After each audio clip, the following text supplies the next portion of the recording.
नमस्कार, आप देख रहे हैं देश का सबसे पहला समझाने वाला बुलेटिन खबर तो समझिए। मैं हूं आपके साथ लक्ष्मी। इस प्राइम टाइम बुलेटिन में हम आपको दिन भर की सबसे चर्चित और असरदार खबरें दिखाते हैं और उन्हें आसान भाषा में विस्तार से समझाते भी हैं। तो आइए सबसे पहले नजर डालते हैं आज की 4 बड़ी खबरों पर शॉर्ट में, और उसके बाद एक एक करके हम लोग पूरी कहानी समझेंगे। नीट छात्रा मामले की जांच पर सवाल आखिर क्यों उठ रहा है, इस पर हम लोग आगे बात करेंगे। और पनीर सेल्वम की पानी पूरी वाली पूरी सियासत को भी हम लोग आगे समझने वाले हैं। और फिर बात होगी फिल्म घूसखोर पंडित के नाम पर घमासान आखिर क्यों हो रहा है, ये भी हम लोग समझेंगे। और इसके बाद विपक्ष को पीएम मोदी का क्या जवाब मिला है, ये भी हम लोग आगे समझने वाले हैं। तो देखिए, जहानाबाद की नीट छात्रा संवेदना का ये मामला है। विधान परिषद में भी ये मुद्दा उठा। नेता प्रतिपक्ष राबड़ी देवी और विपक्षी पार्षदों ने सदन के बाहर बैनर पोस्टर लगाकर यहां पर लेकर के प्रदर्शन किया है सदन के बाहर, जिसका जवाब सरकार में शामिल नेता और मंत्रियों ने दिया।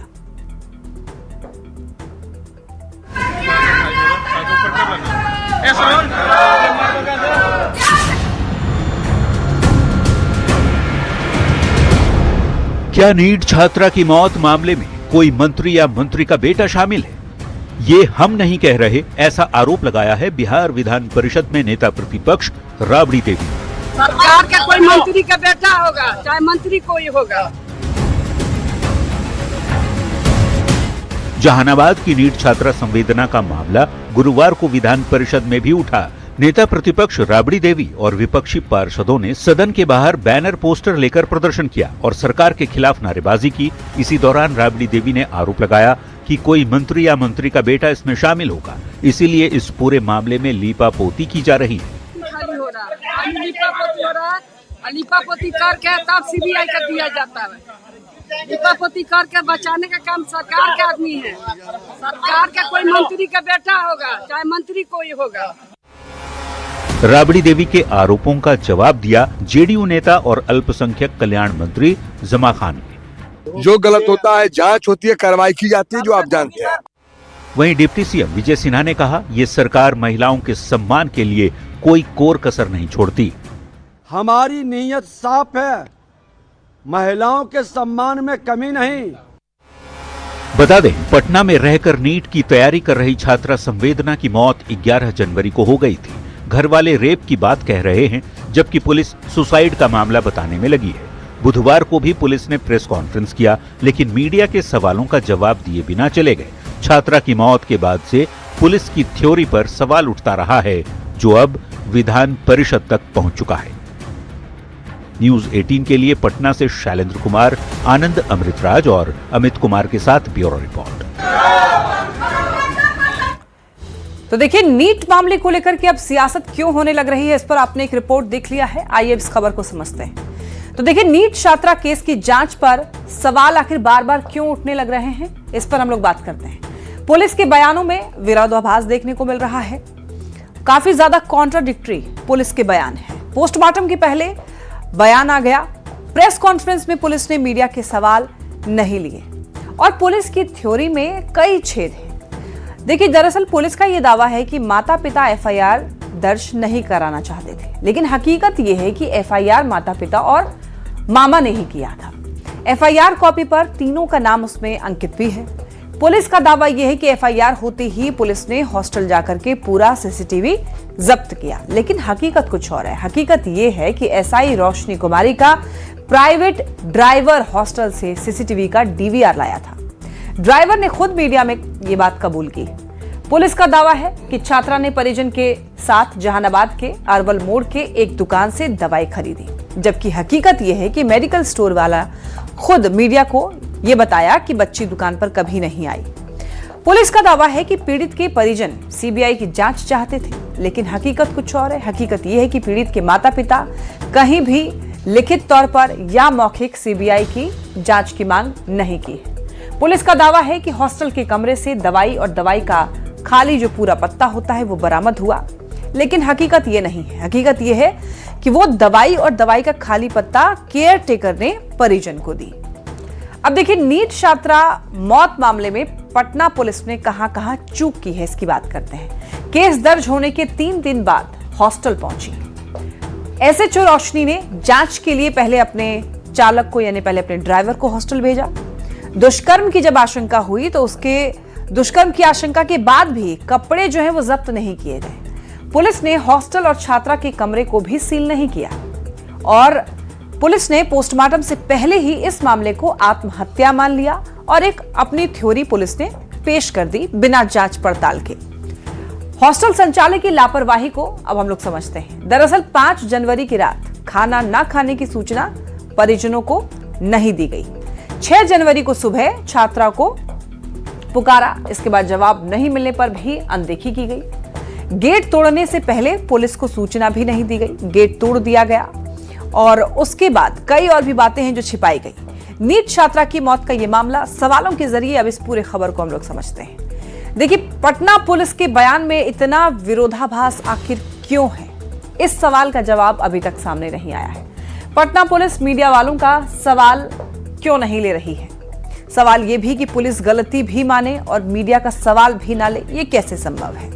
तो ये पूरा मामला है। बढ़ते हैं खबरों में आगे और बात करेंगे अब तमिलनाडु की। तमिलनाडु में देखिए, डीएमके सरकार में मंत्री पन्नीर सेल्वम ने उत्तर भारतीयों पर ऐसा विवादित बयान दिया जिसके बाद सियासत सुलग गई है। देखिए, दरअसल उन्होंने कहा कि उत्तर भारतीय इसलिए दक्षिण भारतीय के मेज साफ करते हैं, पानी पूरी बेचते हैं क्योंकि उन्हें केवल हिंदी आती है। एनडीए ने इस बयान को देश को बांटने वाला बताया है।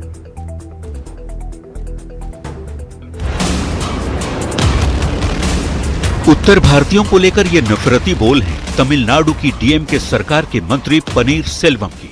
तमिलनाडु के कृषि मंत्री ने उत्तर भारतीय प्रवासी श्रमिकों को लेकर बेहद आपत्तिजनक टिप्पणी की है। मंत्री पनीर सेल्वम ने कहा है कि उत्तर से आए लोगों ने केवल हिंदी सीखी है, इसलिए वो निचले स्तर का काम कर रहे हैं। उन्होंने कहा, उत्तर भारत के लोग तमिलनाडु में मेज साफ करने आते हैं, वे पानी पूरी बेचने का काम करते हैं क्योंकि उन्होंने केवल हिंदी सीखी है। வணக்கம் உள்ளவன் இங்கே டேபிள் துடைக்க வரான். இங்கே ஃபாதர்லாம் வந்திருக்காங்க. வடக்கே உள்ளவன் இங்கே இப்போ வந்து டேபிள் துடைக்க வராங்க. எதுக்கு வரான்? அவன் ஹிந்தி பேசுறதுனால இங்கே ஹிந்தியை மட்டும் அவன் கொண்டு படித்த காரணத்தாலே அவன் இங்கே வேலை வாய்ப்பு இல்லாமல் நம்ம இங்கே வந்து இங்கே கட்டட தொழிலாளியாக இங்கே டேபிள் துடைக்கின்றாங்க, பானிபூரி விற்கின்றாங்க, இங்கே வரான்। उत्तर भारतीय श्रमिकों पर पनीर सेल्वम के बयान पर बिहार की सियासत उबल गई है। एनडीए सांसदों ने एक सुर में पनीर सेल्वम के बयान को क्षेत्रवाद और भाषावाद के नाम पर देश को बांटने वाला बताया है।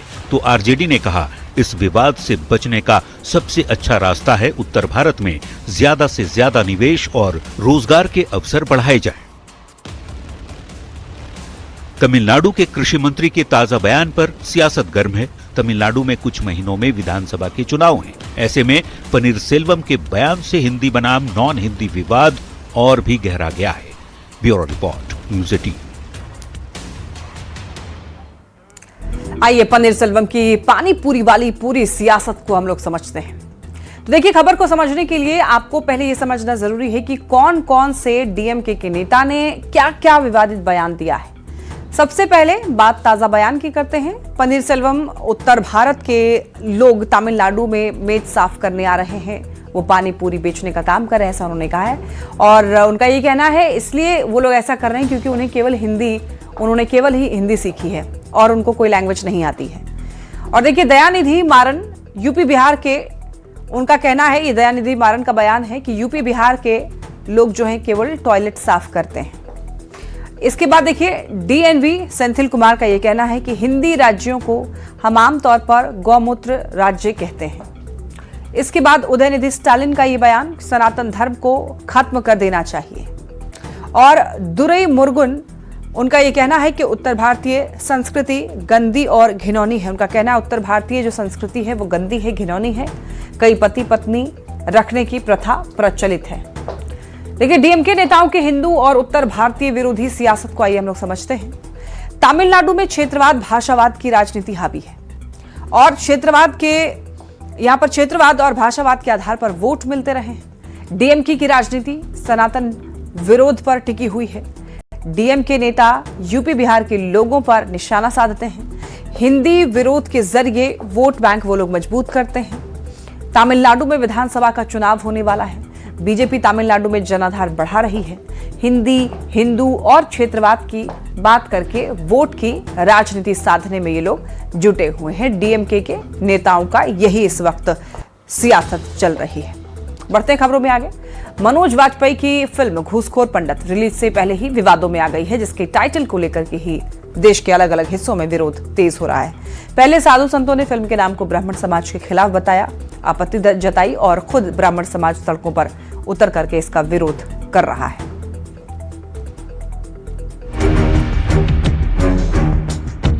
हम इस फिल्म को नहीं चलने देंगे, मतलब नहीं चलने देंगे।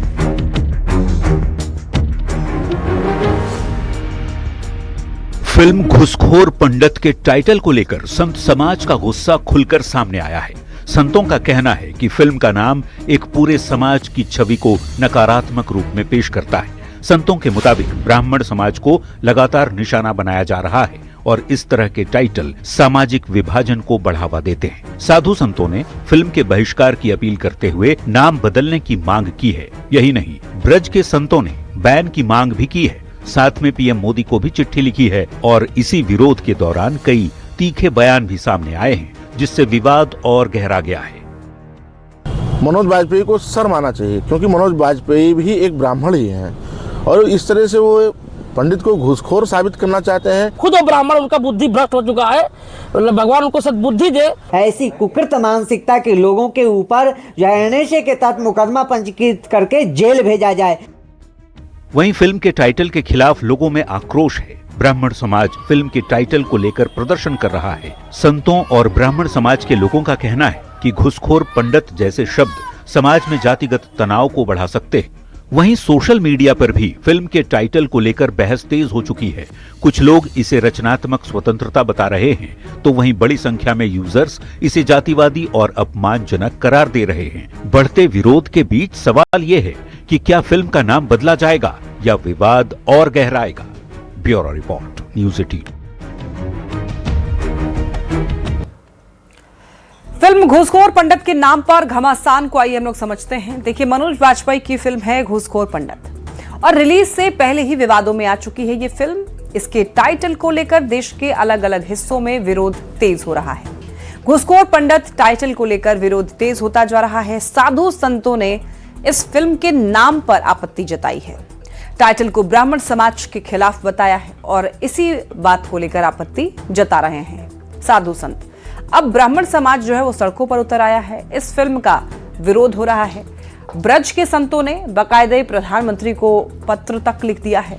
फिल्म के टाइटल को बदलने की मांग की गई है। अब यहां समझने वाली बात यह है कि ब्राह्मण समाज को पंडित कहा जाता है। पंडित शब्द का समाज में काफी सम्मान है, लेकिन फिल्म का टाइटल है घूसखोर पंडित। विरोध करने वालों का यह कहना है कि पूरे ब्राह्मण समाज का अपमान किया जा रहा है। फिल्म के टाइटल को लेकर सोशल मीडिया पर भी बहस छिड़ गई है। बड़ी संख्या में यूजर्स इसे जातिवादी और अपमानजनक करार दे रहे हैं। बढ़ते विरोध के बीच सवाल यह है कि क्या फिल्म का नाम बदला जाएगा या विवाद और ज्यादा गहराएगा, ये देखने वाली बात होगी।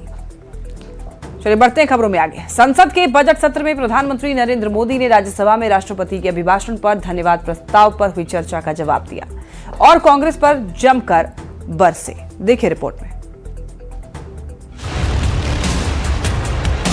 लगातार 2 दिनों से चल रहे हंगामे के बीच गुरुवार को प्रधानमंत्री नरेंद्र मोदी ने राज्यसभा में राष्ट्रपति के अभिभाषण पर धन्यवाद प्रस्ताव पर हुई चर्चा का जवाब दिया।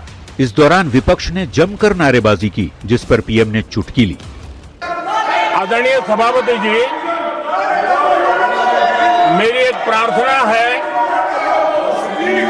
आदरणीय खड़गे जी की उम्र देखते हुए वो बैठ करके भी नारे बोल सकते हैं तो अच्छा होगा।